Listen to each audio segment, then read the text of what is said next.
Okay, before the break, we were looking at fonts. That one takes a minute because from all the stuff we're gonna look at today, that one I think is a much better way to bring fonts into your website. Is not in the textbook. Those are the things we're looking at today are all in the textbook, so those will go a little bit quicker. Oh, there's Andrew. I'm gonna shoot on campus and gonna walk over this way again. There in the room, maybe. Oh, there it is. Okay. Yeah, so the rest of the stuff we're gonna look at today is in the textbook, but that first one was going kind of slow. So the rest of them will go a little bit quicker. Sizes. We just kind of very briefly talked about that the other day. There are a lot of sizes we can go with. Definitely well up in the range, and it's going to get confusing if this is the first time you've done HTML and CSS. If you haven't seen it anywhere before, the number of sizes is going to get confusing. So let's just talk about a couple of them. Font size, and we also have these same sizes for like height and width. It's really the units. We're on a computer, so the first thing we probably think of is pixels. Computer screen pixels and programmer pixels do not line up. They haven't since the late 1980s. Y'all have seen like an old Apple II in a museum or something. That was the last range of computers, the very earliest PCs. Those were the last ones. The programmer pixels and screen pixels actually lined up. So it's just a size. One of our smaller sizes, there's 1.5 pixels per point. That'd be a good way to remember that. Point, well, for class, I'm going to be using most of the traditional ones, the ones that came out with printing presses and what was it, from 1430s until computers really took over and everything was traditional printing press, and I guess publishing companies still use them. They just things are going more to ebook, but all those sizes that were set up, they're standardized, and some of them are really, really useful in certain situations, even if they're not necessarily intuitive at first.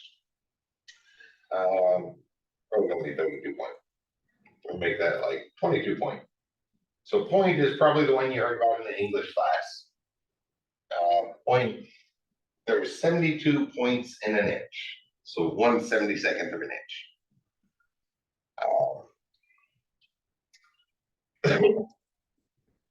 Up here, 72 points per inch, and I'm going to put this other one on. 1.5 pixels per point. So the inch is standardized.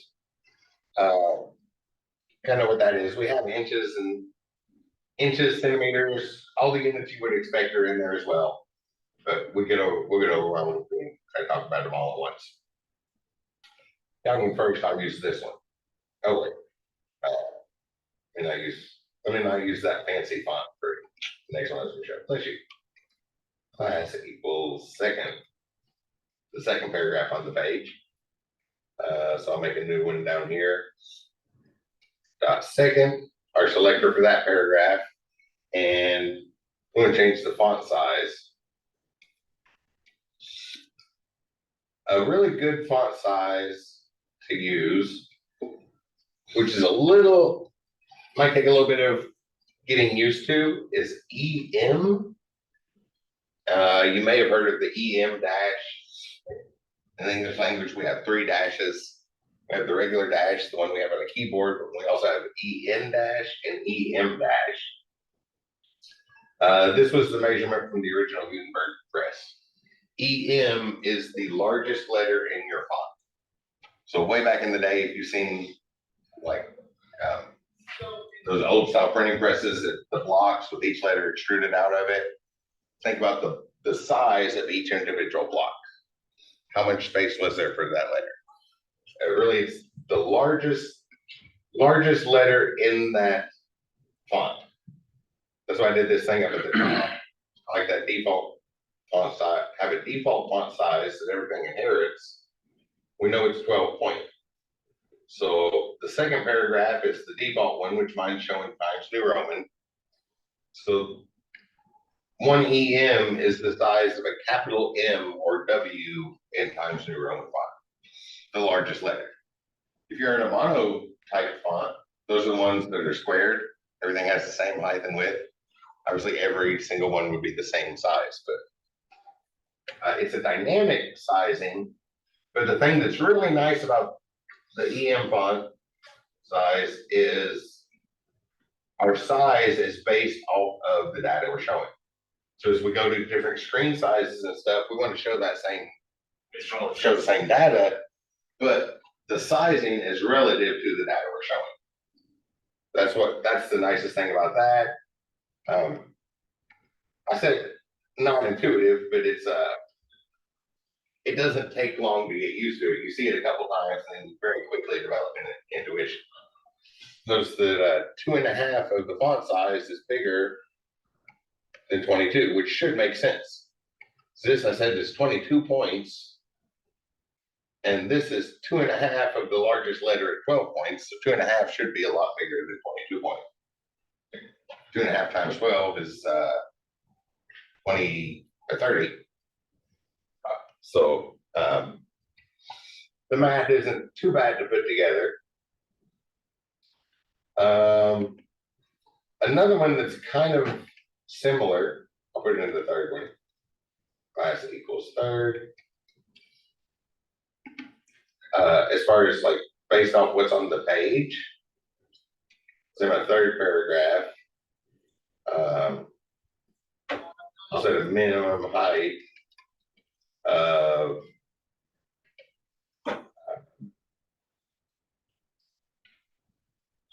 40 pixels. I probably need more than that. Minimum height of 80 pixels. So I got to do some math looking at what the third paragraph here is going to be.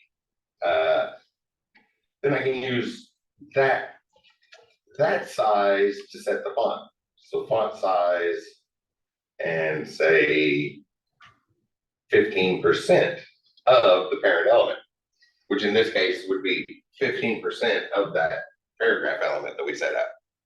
That's another one where it's not necessarily like the EM basing it off the data, but we're basing the size of the font off of the paragraph element on the web page.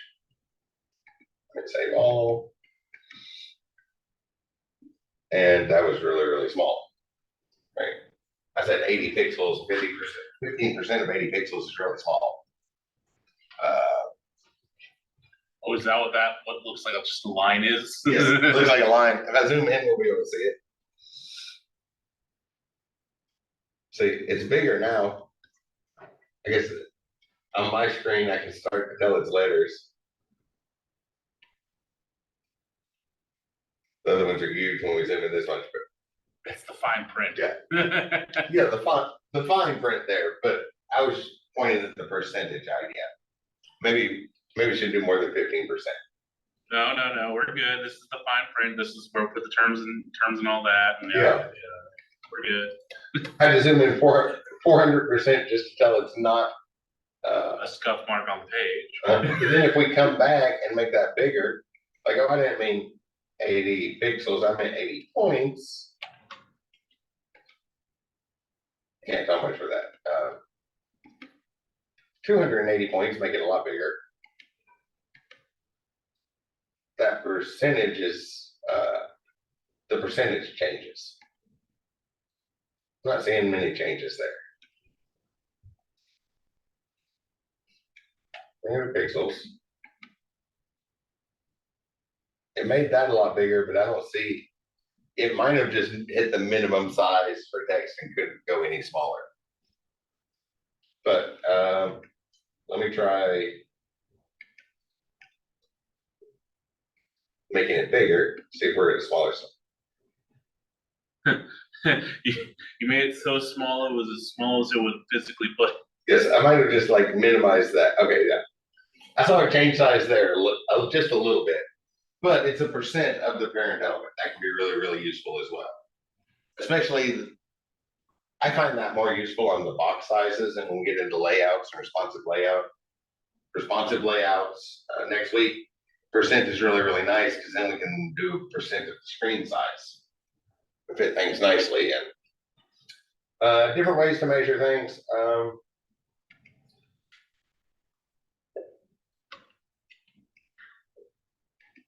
Oh, we haven't done multiple selectors yet. So let's add the fourth paragraph in.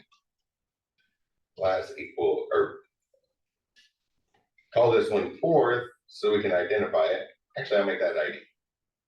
Instead of class, use this ID just to recap what we saw last week. We have multiple ways to uniquely identify each paragraph. Class is what usually goes with CSS. ID usually goes with JavaScript. I'll do the same thing as this. We'll put a space and then hash fourth, since it's an ID instead of a class, it'll select that fourth paragraph. And notice multiple selectors with the same set of rules. This leads into another organization scheme. So could you put dot second, dot third, dot, or does it have to be two different ones? Like in that on row line 34. Yeah, like could you like have multiple of the class types at the same spot? Yes, yes, yes. As long as it's there. I'll come way up here. I'll accentuate that. So we can put that up here. We can put it there. We can have a whole bunch of them. No, I meant like the fact they're both, you don't have to like do a class and an ID on the same thing. That can be. Oh yeah, we can have both of them. So yeah. You can have two classes on the same line, like you did with the second and fourth. Yes. Yeah. I'm gonna make an ID called second, which we don't have yet. Is this what you're asking? So here on the second, we have a class I called second. No, I was talking over in the CS. Okay. Like So where you have where in the CSS where you had dot second and then the number 4, you'd have like dot second, dot first, number like. We can use all of them, so I can come back and put that on the H1 element. Does that answer your question? I might not understand your question. Like, do they all have to be different things? They're like could you literally have dot second and then dot first and then the number fourth, and or they have to be like, because you have two classes there instead of like a class center. Oh yes. So so here I put it in just a regular element. We can mix and match them. Do it any way we want. And yeah, we can mix and match and reorganize the selectors, which does lead into another way to approach this. We've been approaching CSS organizing by element. You can also organize by style. Right? We can put all the blue large font in one spot, in one thing, and then everything that would get it, put all those selectors together. So we could either organize it by elements like we're doing here, or organize it by properties, whichever makes the most sense. We can mix and match these things all day long. So when we, that's why we're going to wrap up about 3 o'clock today. So there's time to try those questions, right? Because if it doesn't work, the browsers have great error handling. If it doesn't work, it's not going to harm your machine. If it doesn't work, it just doesn't show. The browser just ignores anything that's not going to work. So anytime you have questions like that, yeah, give it a try. All right, he asked, would it work to come back and put dot first in here? Which is going to make that first paragraph, right? So we have a whole bunch of selectors now, all with that same sizing. But notice it's different because it's the EM size And our largest letter is different in those. Yeah, our largest letter is different in the first and second fonts. Why the fourth not doing anything? I'm looking at the wrong ones. 1, 2, 3, 4.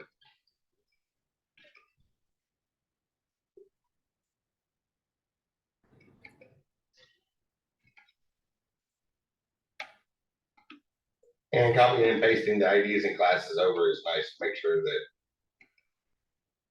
everything's getting named correctly. I don't know why that didn't make that bigger.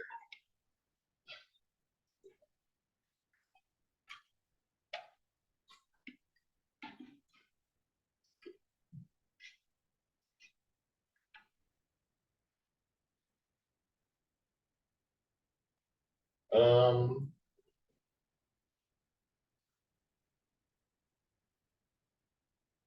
second, 4.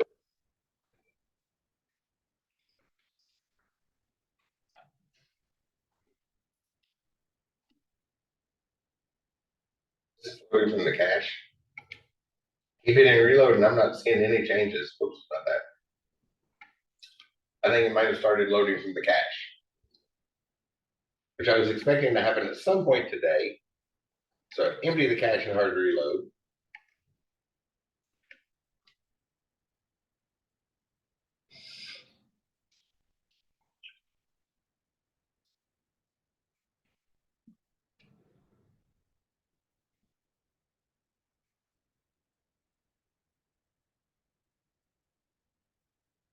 Um,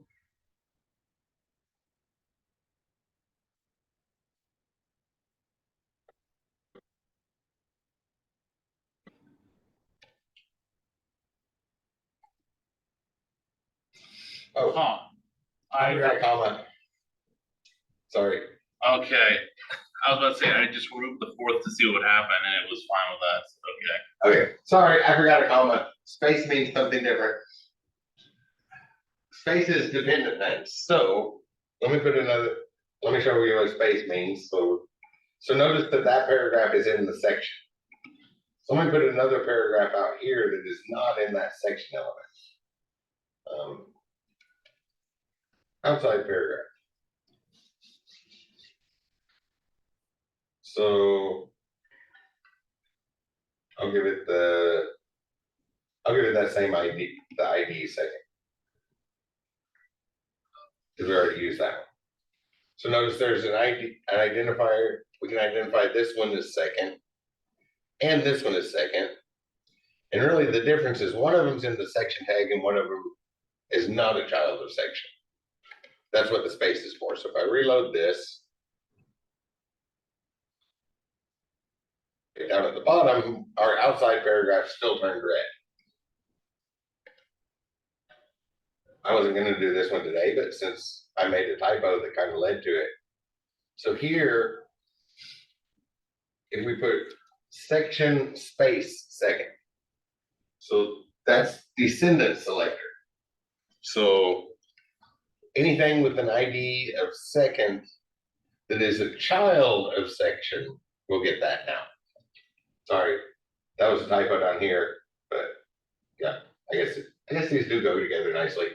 Put a comma if it's multiple elements, and put a space if this one's inside of this one, the parent-child relationship. specifically, any second ID things within section objects will get that stuff. Mm-hmm.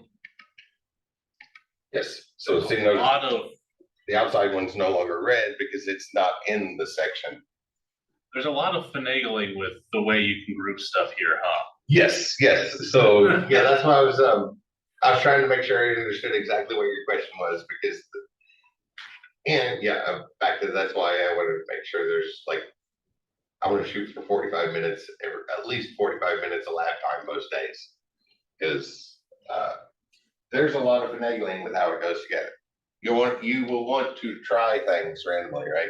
The textbook just has about a whole bunch of write this line of code and run it, but it skips all that trial and error part, making sure you're getting the right thing.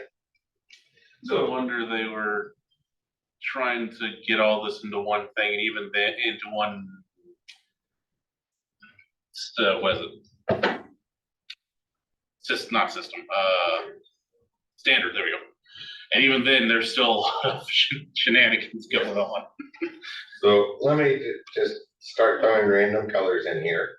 So there's name colors, and remember we saw before we can just override it by doing something else later. I'll just do the next color. We saw the hash one, so like, oh, maybe don't like that shade of red, so let's go with F2, a whole bunch of red.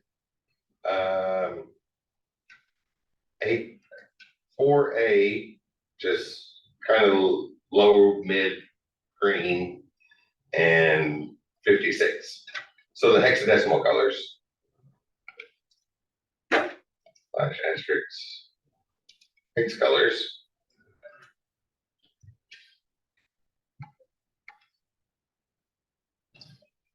Gave us a slightly different red. It's still mostly red. Maybe I should do something more extreme. Let's do a lot of gray. So BA. So a bunch of red, a bunch of green, and just a little bit of blue should be like a yellowy color. So names, hexadecimal, and for hexadecimal values, you can choose color picker. Any search engine has your color picker. I showed you the trick I liked the other day, which is come over to your HTML. We'll see inputs in a couple weeks. I'm going to add a paragraph inside of here that just has a color. Input element with type equal to color. Paragraph, I'm just going to add that right in there. And then find it on the page somewhere. There it is. I like to do that, so then the color picker is right on the page that we're trying to match colors with. I found that very, very useful, kind of like when you're repainting your living room. You're not going to look at the furniture, then go to Home Depot, grab paint, and then come back, right? You're going to grab those little samples, bring them back, and hold them right next to your couch, and make sure that it's going to look good with paint your room that color. So, and then obviously delete that before production time, right? If you do that, then you can see the RGB values, which is the next one we're looking at. The HSL, hex colors, so it just has those three. Those are three we're going to look at, but those are not our only three ways to make colors. I guess I could do some background stuff for colors. Let's put some background colors on that first paragraph. So on first, there we go. Background color. Have the RGB. So we pass that in like a function. For those who have seen functions, other programming languages. If this is your first you've ever seen of any programming, it's that syntax. We want an RGB color, so we say RGB, and then in parentheses, we type the color we want. We need red, green, and blue, and this is where we enter the decimal values. So if I come over here and say, okay, next to that brown down there, I want maybe this color, I'm just clicking randomly. I'm not actually trying to do any style things. We can see this RGB value. I want 43, 49, 222. So 43 red, 229. I can't remember the other number. Oh, 43, 49, 222. I wasn't even close. 43, 49, 222.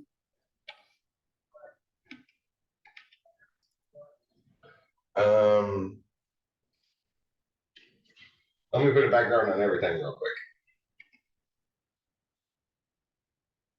I'm gonna come up to the top just for a tip. CSS will get very, very long, building up with lots of style rules at times. Over the years, I found it can be very helpful to try to put the elements in roughly the same order they show up each page.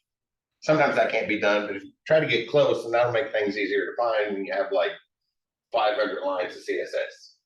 It's like, okay, the body element, that's near the top of the HTML, so that's near the top of the CSS thing. A little bit of organization like that can be helpful. background color. I'll do HSL this time. So maybe something yellow, that'll work out nicely in the long run.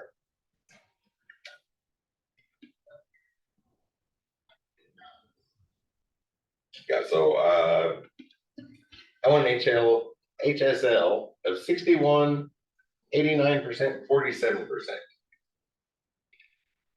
So again, we want HSL, and then in parentheses, we'll put in those numbers, which was 61, 89%, 47%. And then we'll talk about what HSL is. 61, 89%. Was it 41%? Normally we would never write our code like this, but I'm just doing this for the example for the show because it knows what the percent is, or actually a known floating point number. Either one will work. Normally we would do percents. So this is U saturation. Luminosity was the original word, but if you go to Google it, Google search results don't even use luminosity anymore because nobody uses that word except for apparently the person that invented this coloring thing. If you go to Google it, they'll say lightness, which makes a lot more sense. Yeah, when I first typed in HSL, it automatically filled in hue, comma, saturation, comma, luminosity. Like just Yeah, it was originally called luminosity. or not luminosity, yeah, lightness. Lightness, but yeah, nobody uses that word. So the acronym kind of changed, kind of like CSV files. Only we call them comma separated value files, even though they were created to be comma separated variable. Kind of makes sense because luminosity is it's the measure of light, and that's kind of what that is. So yeah, lumens is the little unit of light. Yes, but yeah, nobody outside of research scientists uses the word lumen.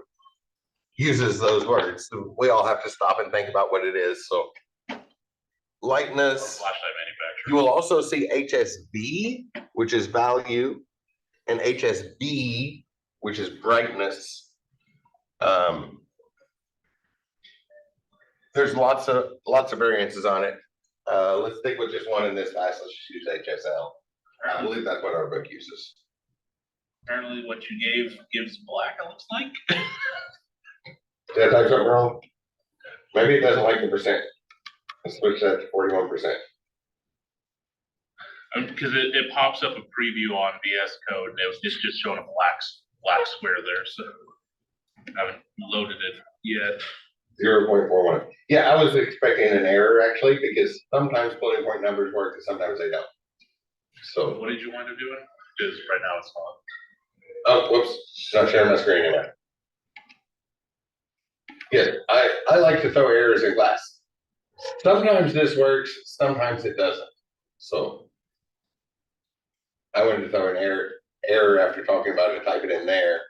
Because here in a minute we'll see alpha, we can do either way. And it varies. Oh, that's an alpha color. Should probably change that color. But let's talk about what HSL is. Very, very similar thing on HSB for hue, saturation, and brightness, and HSV for hue, saturation, and value. And this is the one that artists usually say is more intuitive. So everybody's seen a circle before, right? I'm going to pick a spot here. I'll use like we would see in a math class, and say that this is 0 degrees. Or if we go all the way around the circle, this is also 360 degrees. That's what our first number is. So 0 degrees, or when we get all the way back around, it's there, and I'm going to go clockwise. So going this way around the circle, 1/3 of the way around the circle, it's going to be about 120 degrees, right?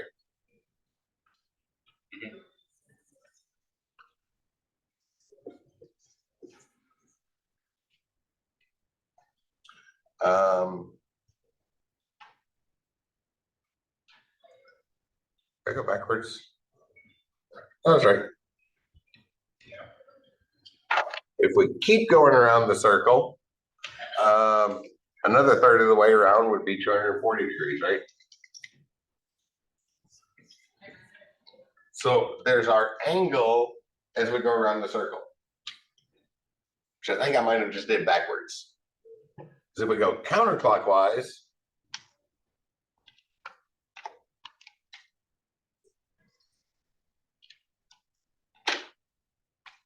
those numbers switch, right? So 240 degrees if we're going clockwise, 120 degrees if we try to go around the circle counterclockwise. Same thing for green. 120 if we're circling clockwise, 240 if we're going counterclockwise. I put it that way. So the first number is the U, and that's the mix of the red, green, and blue.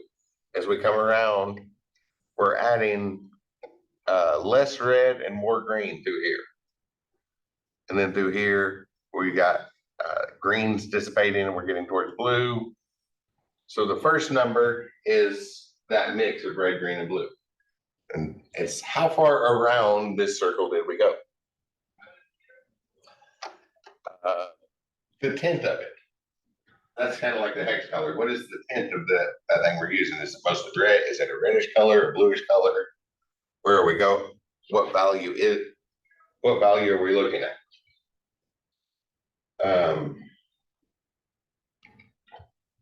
So we can see that 61 is kind of yellow, so that's kind of yellow, and yellow is a mix of red and green. So 61, we'd be about halfway. So from that deduction, it looks like we're going clockwise here, right? Those top numbers. Off your rack. Negative numbers are acceptable though. So before erasing this 120, you could also say negative 120 to get to blue as well. But just pointing that out for now, we'll stick with that. So we went about this far around. That's the U, that's the tint we use. Saturation is how intense is that color. I like to think about it with like dyeing shirts, like tie-dye shirts. Right, we could start with a white t-shirt, have some dye sitting there. We could just barely tap the t-shirt in that dye and it's gonna get a little bit of color, right? Just barely, as opposed to sticking that t-shirt in there and going and getting lunch and leaving it soaking up dye for an hour and a half. There's a lot more saturation. So how much of that U are we using? And with the picture here, so going around the circle, I'll erase the negative ones. We can go in negative directions. Our U goes around the circle, and our saturation is like the radius of that circle. How intense is the color? Sort of fading out. It's normally written with, normally when we see it graphically, the most intense one's at the outside, but if it makes more sense in your mind thinking most intense at the center, and then it fades towards the outside, it's still that circle picture. As we go in and out, that's that first percent. We're 89%, which if you think about the lightest in the middle, that's like tie-dyeing a shirt and you just barely touch it. Close to white, basically. Yeah. Whereas that way out here at the edge, that's sticking the shirt in the dye and then leaving and coming back an hour later. Fully saturated. 89% is going to be out here somewhere. So we have quite a bit of saturation of that color. And the luminosity or lightness is, we don't look at colors in a dark room, right? So think about this room. In the other computer lab, it would be even better because there is actually dimmable light. There's actually a dimmer switch. In the place we're looking at this color, there's some sort of light on. How bright is that light? For the HSB version. think about a rheostat switch, the dimmer switches. How far up and down is that switch? Did you slide that switch to turn the light on? In this classroom, we only have the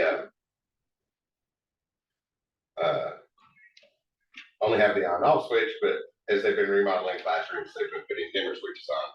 I just have one on the computer, right? Where is it on this one? There it is.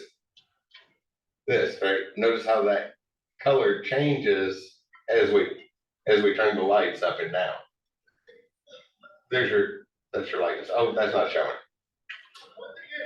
I was hoping it would show. If you have everybody has that button. On their laptop. I don't know what I was thinking there. I was busy playing with the values here to see what the heck would go on, and I was just Yeah, sorry, my mind went somewhere else for a second because I was thinking, oh, I know where a dimmer switch is, but y'all can't see that one, can you? No. But you do have a dimmer switch on your laptop, so turn the screen brightness up and down. That's the lightness, or a rheostat on the wall. I guess dimmer switch is what most people call those. Something where we can change how bright the lights are, right? The middle of the day versus the middle of the night. So the same color is going to look very drastically different.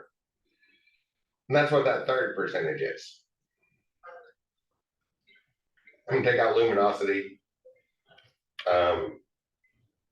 You might sometimes see luminosity still referred to, but you're probably going to see lightness these days because, yeah, only the people that created that use that word.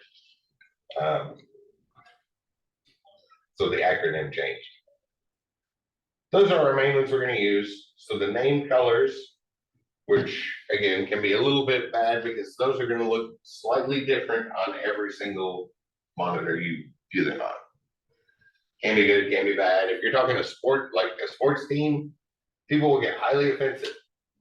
And well, if you put the wrong color on a sports team, probably going to get some hate mail over that, right?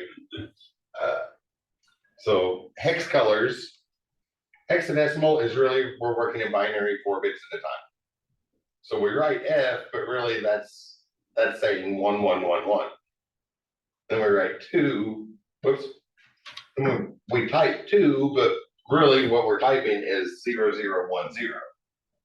So that is actually flipping the switches on the LED pixels on the screen as far as how much red, green, and blue is mixed. So that is probably your most precise color. Kind of hard to work with. So RGB gives us nice base 10 for kind of the same thing as hexadecimal colors. It'll translate those into hexadecimal colors. And it's still like flipping the switch. And HSL, think about this circle, this picture here. It's kind of this kind of a standard way to show it. Sometimes some color pickers even use that image. I have a brand new computer, so I don't think any of the ones I have use that. Yeah, I don't have any. If anybody's seen Blender modeling software, they use that. Most good graphic software does, but I have a brand new computer, so I'm pretty sure the only thing on here is Microsoft Paint. And I know that it uses the grid style like Google Docs does.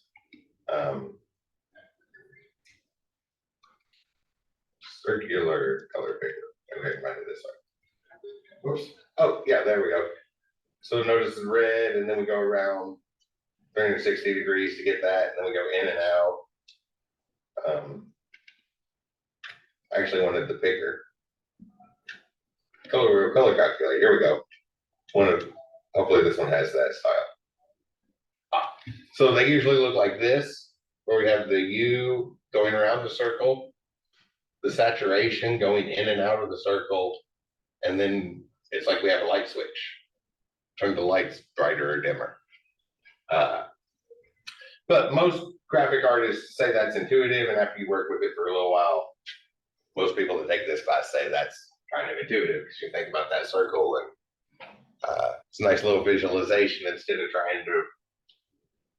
trying to think about the RGB stuff. So that's a little bit too much brown. So I'm going to come back in here.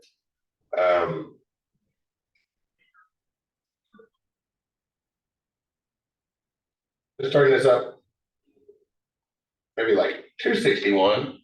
Oh, that's way, or 160.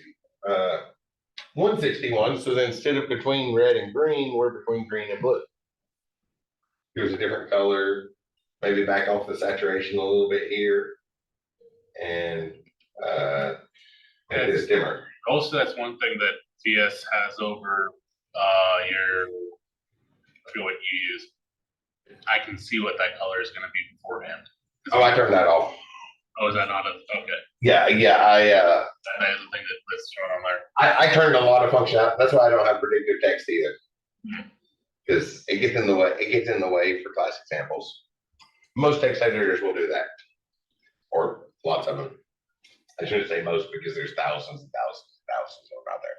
But yes, anytime we have a color, there should be a way to do it. But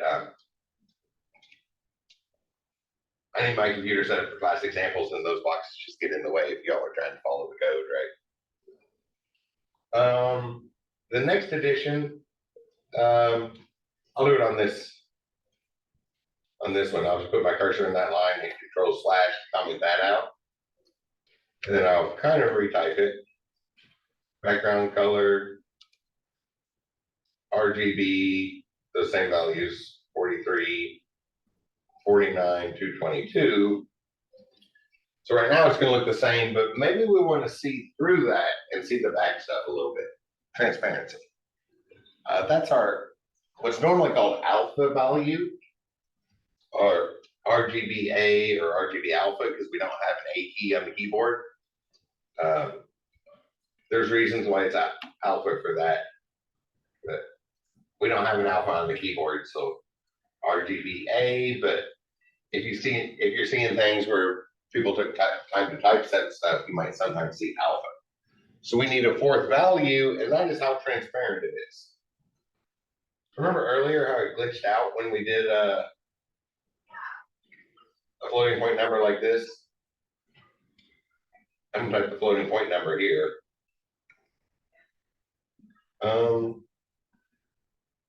That doesn't look very transparent. Is it just not working with those anymore? What about that 50%? The color, it might just, you have a solid color behind it, so you can't, it's more blending them than anything. Yes, there we go. So it blends them. So if you had like a picture as the background, you'd probably start seeing the picture through it more. That'd probably be a better way to see it. Yeah, it'll blend them though. So if I take that, set that back to 0.99. Well, 1.0 is 100. Whoops, not 1.0%. 1.0 or 100% is fully opaque or fully transparent. Sorry, said that backwards. We have opaque and transparent values. So set the alpha to 1.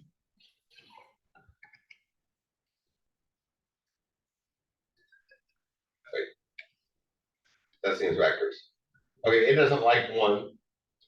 If we have 100%, it gets upset about us using an alpha color. So right now I have it at 99%, which is pretty much fully opaque. Yours has a problem with it, mine didn't with 100%. I don't know why. Huh. That's probably the browser there. 0.1, I'll go all the way the other way. This is pretty much fully transparent. Notice how we can still see the other color blending through, but there is a slight difference there. So it still exists. I've used 1.0% before, so I'm not really sure why that crashed out. They're constantly updating stuff, so I just assumed that was an update. Oh. You didn't put a percent there, you. Oh, did I have 1.0%? That might have been what it was. I left the percent sign. I might have put 1.0% instead of 1.0. But it knows both percents and, yeah. This one knows both. Earlier, we got an error because it didn't like the floating point number here. But this one is allowed. So it's another thing to get some practice with. Try different things. Try different color values with those. Choose some fonts. Big borders. I'll put a border around the second and fourth here. I'll put a border around this one. Border. And we have all the separate properties. We could say border width, border style, border, border color. You'll see those in the book, but we also have an abbreviated term because usually we want all of those things about a border. We want to know how, what style is it? So, dashed. How wide is it? So 4 pixels. And then what color is it? HSL 12. That should be mostly red. Maybe very light on the saturation, so down around 30%, 33%. It's like 1/3. And luminosity, 91%. So it should be a pale red that still shows very clearly. Oh, and I'm going to back this off. So usually if we're using the RGBA, oh, I'll put an A here too, just to show we have it in both of them. 75% and 49%. So we have the A's in the alpha, the transparency, and all our color ones, but we're only going to look at those color ones right now. See how we get that color? I guess the pale red went away. But just a border, and we also can do things like border. We'll break down the top and sides. So let me preview it if you're gonna mess around with stuff. So the words seem backwards to us English speakers. Instead of top border, it's border top. Same thing with margins and padding and at the top, and it's backwards from English. Instead of top border, it's border top. I'm just gonna put the border now. That's something we're gonna talk about Thursday, but there's got a little bit behind. I want to do one more thing here, and I'll just do it on the same paragraph. We can also set up box shadows.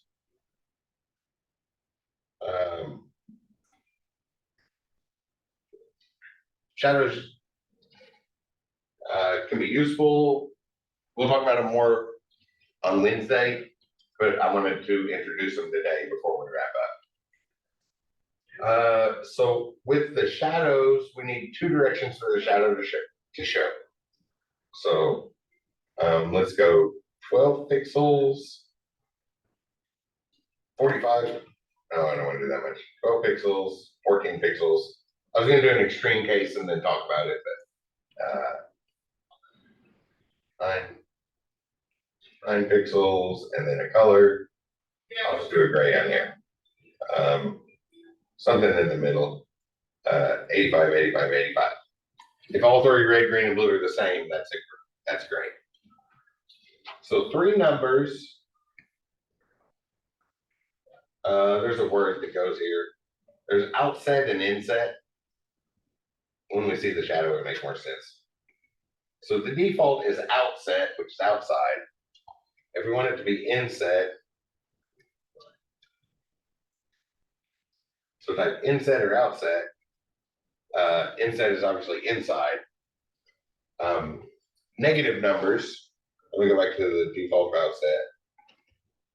So you can see where the default's like the light's coming from the top left, shining down on that shadow. But if we went with negative numbers, I'll do negative 12. You see now that put it so that the light looks like the light's shining from the top right. So negative switches, same thing, that inset was over here. So a negative inset would be over here. So what are the 3 dimensions then in order? So what that is, okay, I'll switch that back to 2 pixels, 14 pixels, 9 pixels. Then we should be able to see a large difference. So notice the very short side is all the way on the right. So first off is the right. The second number is the bottom. If we switch it to inset, it's left and top. And then obviously negative would change. And then the third number is the blur radius. So that is, the blur radius is how far it takes to fade out all entirely.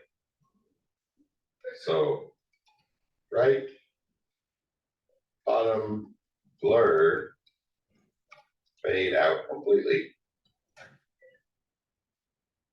color, and then inset, outset. I'll add that to a comment here, so I'm getting ready to put that online. So this is saying 12 pixels, one direction, 14 pixels the other direction, but it fades out entirely after 9 pixels. So neither one of those reaches the end, but they fade differently. Does that make sense? If I made this 19,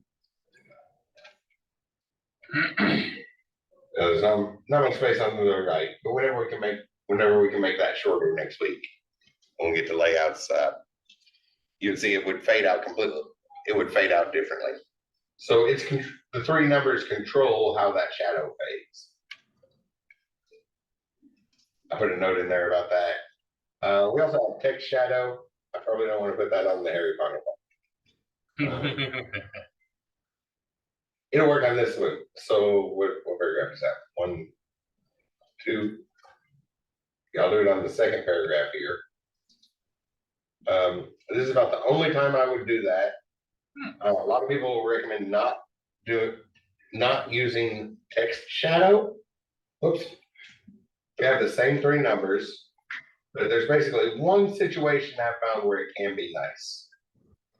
Text shadow, and then again we need the right side, the bottom side, the blur radius, the color. Usually it's going to make your text blurry, but look how with that light text on a dark background, it's very, very sharp. We get a strong contrast there, right? It also depends on your font size. You got gigantic fonts, less of an issue. Yeah, so it's gigantic font, and that's not much of an issue, that contrast, but that's the only light color font I have right now, and I'm gonna kind of wrap up. So I think with the shadows, like maybe a gigantic font or Yeah, it can be used to soften up the edges. So this is the color we're using, I think. Yes, this is the color we're using, so I'm gonna use the same color and just extend that a little bit.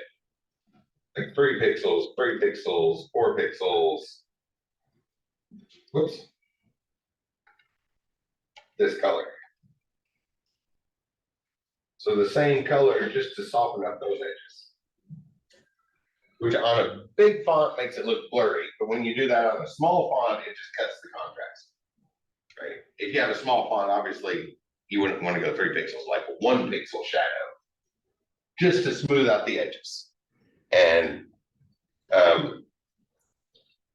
only do that if it's a light font on a dark background. The other way doesn't seem to be a problem. A dark font on a light background isn't a problem, but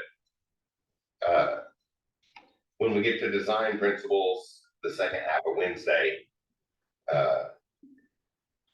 that's one of the things we'll talk about is contrast.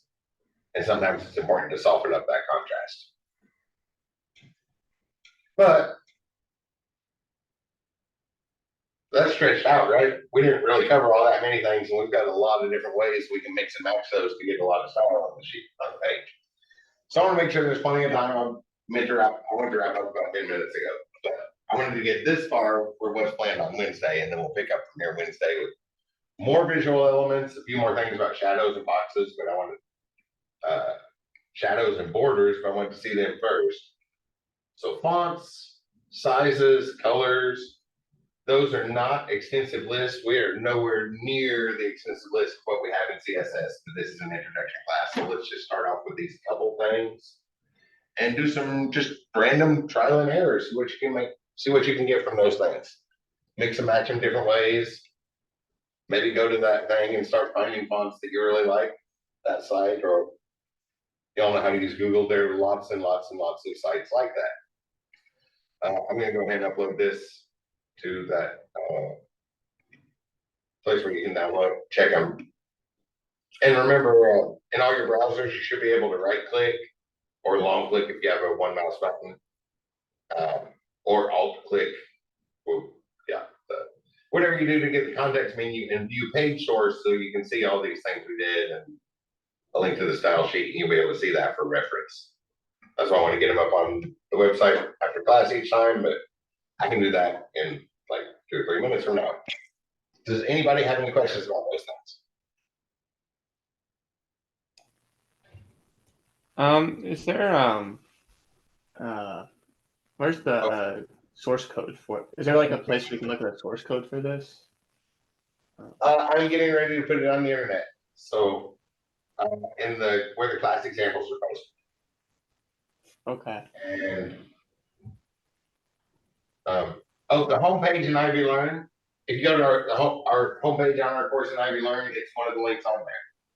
Oh, okay. Yeah, I see it.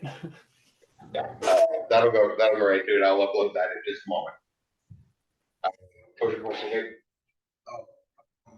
I'm just having a hard time figuring out how, like, you know, the assignment that it's like make those 2 websites. Mhm. Yeah, I finished it, but I just. Okay, we will look at that. We'll look at that here after stop the recording. Somebody else needed to look at the same thing, so we'll look at that. We'll go ahead and stop the recording unless somebody else has a question. Any other questions that aren't sitting down double checking the homework stuff? I'll give them a couple seconds. Okay, 2 people have said they're having trouble getting things uploaded and visible, so we're gonna go over that again after stopping the recording. Otherwise, that'll be it for today. And if you have any questions, let me know. But give those things a try. Just try some random stuff back and forth and see what you can get to work. I'll see y'all on Wednesday.